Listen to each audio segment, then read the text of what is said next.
Yes, the thumbnail is obviously not clickbait. आज की video में हम यही जानने वाले हैं कि आप किसी भी स्टॉक को पिक करने वाले हो तो उसके बारे में कैसे आप जान सकते हो और तो और सबसे अच्छा स्टॉक आप कैसे पिक कर सकते हो। वैसे ऐसी वीडियोस तो बहुत ही सारी है, लेकिन एडिशनली इसके साथ हम ये जानने वाले हैं, मीन्स बेसिकली हम यही जानने वाले कि एक डिक्लाइनिंग मार्केट में एक अच्छा स्टॉक कैसे निकाल सकते हैं। वैसे सब लोग बताते हैं कि एक इंक्लाइनिंग मार्केट में, अपर सर्किट में आप एक कैसा स्टॉक अच्छा निकाल सकते हो, लेकिन यहाँ पर हम बात करने वाले एक डिक्लाइनिंग मार्केट आपको कैसे एक अच्छा फंडामेंटली पावरफुल स्टॉक कैसे बता सकता है कि कौन सा एक पावरफुल स्टॉक है जिस पे आप इन्वेस्ट कर सकते हो। और तो और इस तरीके में मैंने बहुत ही बार चांसेस लिए हैं और बहुत ही बार इस तरीके को ट्राई किया है, देन आप इस तरीके को यूज़ कर सकते हो और हाँ, शायद ये आपके लिए भी बेनिफिशियल होगा। वैसे ये कोई टिप नहीं है, अगर आप देखोगे पूरी कैलकुलेशन समझोगे, फिर उसके बाद अगर आप खुद से रिसर्च करते हो तब जाकर आपको पता चलेगा कि ये ट्रिक कैसे काम करती है। इस ट्रिक में, मीन्स ट्रिक नहीं बोलूँगा मैं इसे कहेंगे एक कैलकुलेशन। सो इस डिक्लाइनिंग मार्केट में या किसी भी डिक्लाइनिंग मार्केट से हम कैसे एक पावरफुल स्टॉक निकाल सकते हैं। सो आज की वीडियो में हम यही जानने वाले हैं। सो मेरा नाम है श्रीवास्तव, चैनल पे नए हो तो चैनल को सब्सक्राइब करो, अगर वीडियो अच्छी लगी तो लाइक कर देना। चलो शुरू करते हैं बिना किसी देरी के। तो चलो वीडियो शुरू करते हैं। तो वीडियो शुरू करने के लिए हमें कुछ मीन्स इस जो ट्रिक है या कोई कैलकुलेशन है, इसके लिए हमें कुछ सामग्री लगेंगे। जैसे खाना बनाने के लिए हमें बहुत ही सारी चीज़ें लगती है, वैसे ही इस कैलकुलेशन को करने के लिए कुछ सामग्री लगेंगी। तो इसका मेन कंपोनेंट होगा हमारा एक index fund. So index fund जैसा कि आपको पता है, like Sensex, Nifty 50, like a bunch of companies जिसमें रजिस्टर हो एक साथ। सो फॉर एन एग्जाम्पल हम सेंसेक्स लिखा लेते हैं। सेंसेक्स को एज एन हम इंडेक्स फंड अभी समझ रहे हैं, एंड सेंसेक्स का एग्जाम्पल लेकर हम यहाँ पर काम करने वाले हैं। सो इस ट्रिक में आपको क्या करना पड़ता है, बेसिकली आपको पहले मैं बता देता हूँ एक स्टॉक मार्केट कैसे काम करता है। बहुत ही सिंपल लैंग्वेज आपको बताने वाला हूँ। स्टॉक मार्केट बेसिकली काम करता है डिमांड एंड सप्लाई के ऊपर।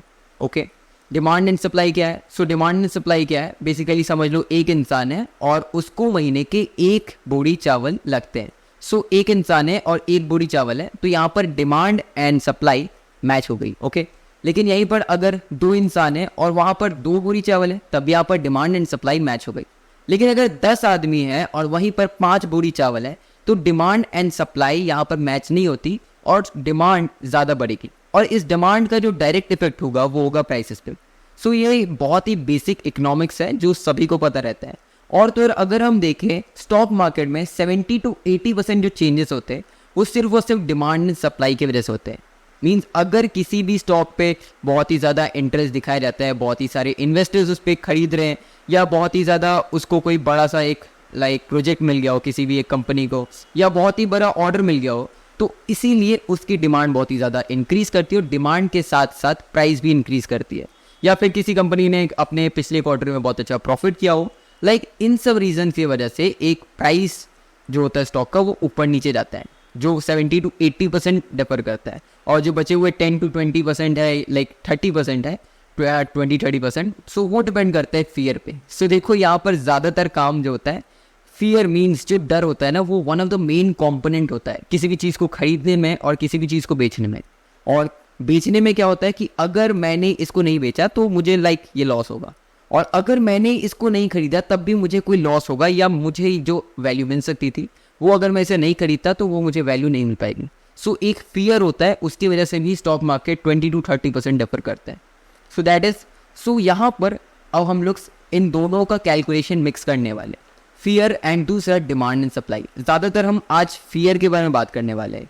सो यहाँ पर आपको क्या करना है, बहुत ही एक सिंपल सी चीज़ है, आपको सिंपली अपना लैपटॉप उठाना है और आपको सर्च करना है कोई भी इंडेक्स फंड जिसको आप देख रहे हो।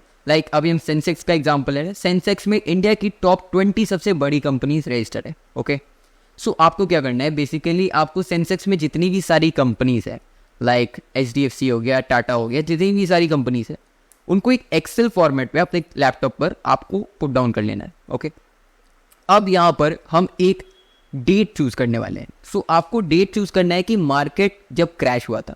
सो फॉर एन एग्जाम्पल अगर हम लेते हैं यहाँ पर जो इलेक्शंस का जब रिजल्ट आ रहा था 2024 लोकसभा इलेक्शंस, तो यहाँ पर आपको पता होगा कि जो स्टॉक मार्केट था वो एक दिन में बहुत ही ज़्यादा क्रैश किया था, आपको पता ही होगा।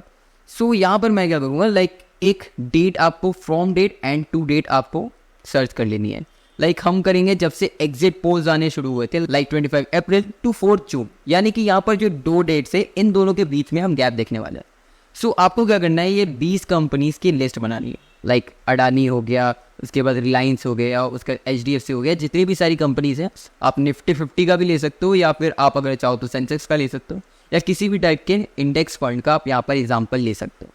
उसके बाद आपको क्या करना है, आपको हर एक पर्टिकुलर शेयर पे या किसी भी पर्टिकुलर कंपनी को आपको सर्च या एनालाइज करना है, और आपको देखना है कि इस पर्टिकुलर शेयर का मीन्स अलग से अगर हमें शेयर की बात करें तो इस पर्टिकुलर कंपनी की या इस पर्टिकुलर स्टॉक का वैल्यू कितना रिड्यूस हुआ था उस टाइम। मतलब अगर निफ्टी 50 25 अप्रैल से 4 जून तक कुछ 5% तक गिरा था, तो यहाँ पर अगर हम एशियन पेंट्स का एग्जाम्पल ले तो उसको हम देखेंगे वो 6% गिरा है, अगर हम मीन्स पर्टिकुलर एशियन पेंट्स का बात करें।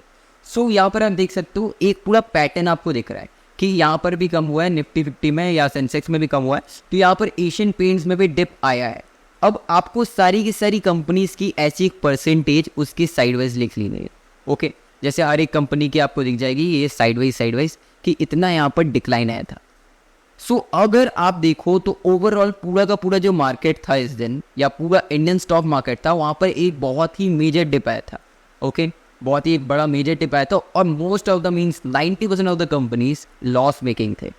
सो ये जो लॉस मेकिंग कंपनीज में थे, इनमें से आपको दिखेगा कुछ ऐसी कंपनीज जो बहुत ही कम लॉस करी थी, या कुछ प्रॉफिटेबल कंपनीज थी, and that's the company which are fundamentally very much powerful. Means ये जो कंपनीज है आपको मीन्स फियर की वजह से आपको कभी भी लॉस नहीं होने देती है। लाइक जैसे मैं बात करूँ, मैं कुछ दिनों पहले सर्च कर रहा था, डेट याद नहीं कौन सी डेट देख रहा था मैं, like I was seeing Hero MotoCorp. Hero MotoCorp one of the biggest motorcycle brand in India, and वहाँ पर अगर देखो तो मैं देख रहा था ऑल ओवर इंडिया का जो स्टॉक मार्केट है वो गिरा हुआ था फॉर सम रीजंस। लाइक मैंने न्यूज़ अभी याद नहीं रखी, बट फॉर सम रीजंस वो पूरा का पूरा स्टॉक मार्केट बहुत ही ज़्यादा नीचे गिरा हुआ था।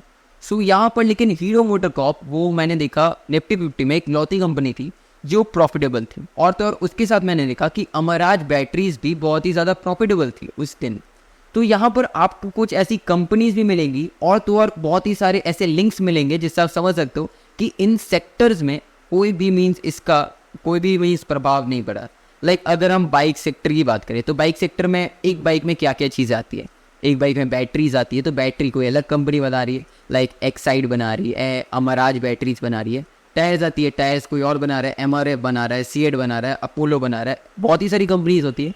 तो एक टोटल सेक्टर जो होता है like bike sector, mobility vehicle, like light vehicle, और भी बहुत ही सारे सेक्टर्स होते हैं, इलेक्ट्रिसिटी व्हीकल एंड व्हीकल्स को छोड़ के भी बहुत ही टाइप के स्टॉक्स होते हैं। तो आपको दिखेगा कि इन मेजर सेक्टर्स में कोई ज़्यादा बड़ा चेंज नहीं है, या अगर आप देखोगे इन मेजर सेक्टर्स भी इस खराब टाइम में भी अच्छा परफॉर्म कर रहे थे, विच मीन्स इनमें कुछ तो अलग बात है। उसके साथ साथ अगर आप पास्ट इनके कुछ न्यूज़ चेक करोगे, लाइक आपको बहुत ही सारे वेबसाइट्स, बहुत ही सारे साइट्स आपको मिल जाएंगे। Like one of the famous my favourite is money control and screener, और हाँ ये कोई भी लाइक स्पॉन्सरशिप नहीं है, मनी कंट्रोल मैं पर्सनली यूज़ करता हूँ and it's kind of simple and that's why मुझे बहुत अच्छा लगता है। और तो और आप स्क्रीनर भी चेक कर सकते हो, और ऐसे बहुत ही सारे साइट्स हैं जो आपको ये इनसाइड स्टोरीज बताते हैं, और तो और पूरा का पूरा आपको पर्टिकुलर स्टॉक एनालिसिस देते हैं, बहुत ही सारी चीज़ें देते हैं। ओके, तो यहाँ पर आप चेक कर सकते हो और आपको पता चलेगा कि कौन कौन से सेक्टर्स, कौन कौन से शेयर्स इस पर्टिकुलर डेट में जहाँ पूरा मार्केट लॉस में था तब भी ये कंपनीज प्रॉफिटेबल थी। तो यहाँ से आपको पता चलेगा कि ये फंडामेंटल कंपनी कितनी अच्छी हो सकती है, और तो फंडामेंटली जब कंपनी पावरफुल होती है तो उसका जो फियर का जो रेशियो होता है ना, फियर की वजह से वो कंपनी के शेयर्स कभी भी कम नहीं होते। दैट्स वाई बहुत ही popular Gujarati says which is भाव भगवान से, and that's what in this video I have told you. So इस वीडियो में हमने यही बात की है, भाव भगवान से। सो आई थिंक आप समझ गए होंगे कि मैंने यहाँ पर किस टाइप का आपको एनालिसिस बताया।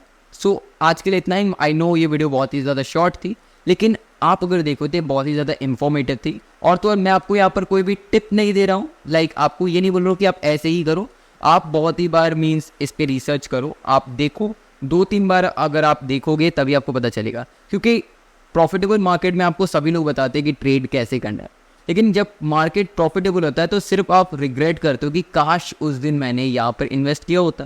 लेकिन अगर आप डिक्लाइनिंग मार्केट में एक मीन्स स्टॉक या एक पावरफुल कंपनी को पहचान सकते हो, then it will be profitable for you. नहीं तो बाद में जब प्रॉफिटेबल हो जाएगी कोई कंपनी तो आप सिर्फ रिग्रेट कर सकते हो कि काश मैंने उस दिन खरीदा होता। So that is for the today video. So आज के लिए इतना ही, मिलते हैं नेक्स्ट वीडियो में, तब तक के लिए बाय बाय।